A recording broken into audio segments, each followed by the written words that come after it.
আজকের পৃথিবীতে একটি প্রশ্ন ক্রমেই বড় হয়ে উঠছে।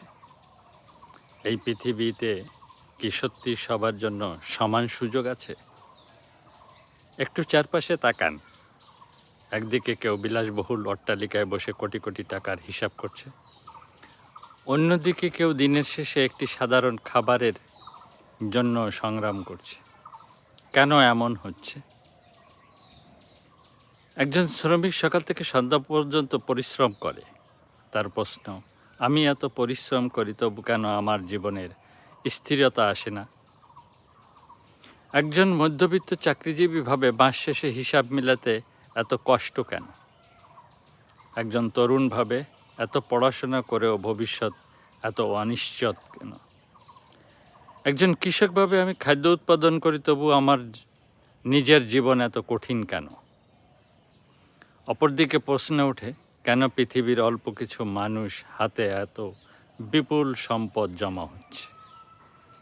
কেন কোটি কোটি মানুষ এখনও মৌলিক চাহিদা খাদ্য, বাসস্থান, চিকিৎসা পেতে সংগ্রাম করছে?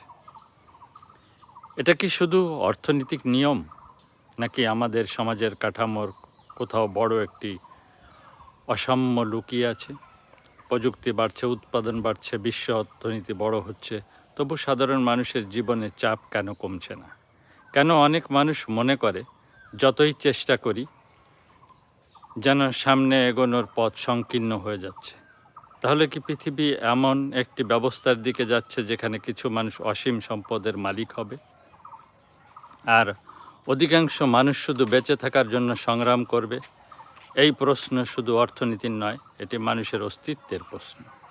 কারণ যখন মানুষ অনুভব করে যে তার পরিশ্রমের মূল্য নেই, তখন তার মনে ও জন্ম নেয় হতাশা, ক্ষোভ এবং অনিশ্চয়তা। তাই আজ পৃথিবীর কোটি কোটি মানুষ নীরবে একটি প্রশ্ন করছে, এটা কি স্বাভাবিক? এটা কি ভবিষ্যতের পৃথিবী, নাকি এর কোনো ন্যায়সঙ্গত সমাধান আছে? মানুষ সমস্যা দেখছে, বৈষম্য দেখছে, কিন্তু সবার মনে একটাই প্রশ্ন জাগছে, সমাধান কোথায়? আর সেই সমাধান একমাত্র বাঙালিয়ানাই সম্ভব, এবং বাঙালিয়ানার সাথেই পাবেন আপনাদের এই সকল প্রশ্নের সমাধান। জীবন চলার পথে বাঙালিয়ানা দর্শন আপনাকে মানুষ হতে সাহায্য করবে এবং সমস্ত প্রশ্নের সমাধান দিতে সচেষ্ট থাকবে। তো ধন্যবাদ, ভালো থাকবেন। মালিক ভরসা। জয় জয় মা।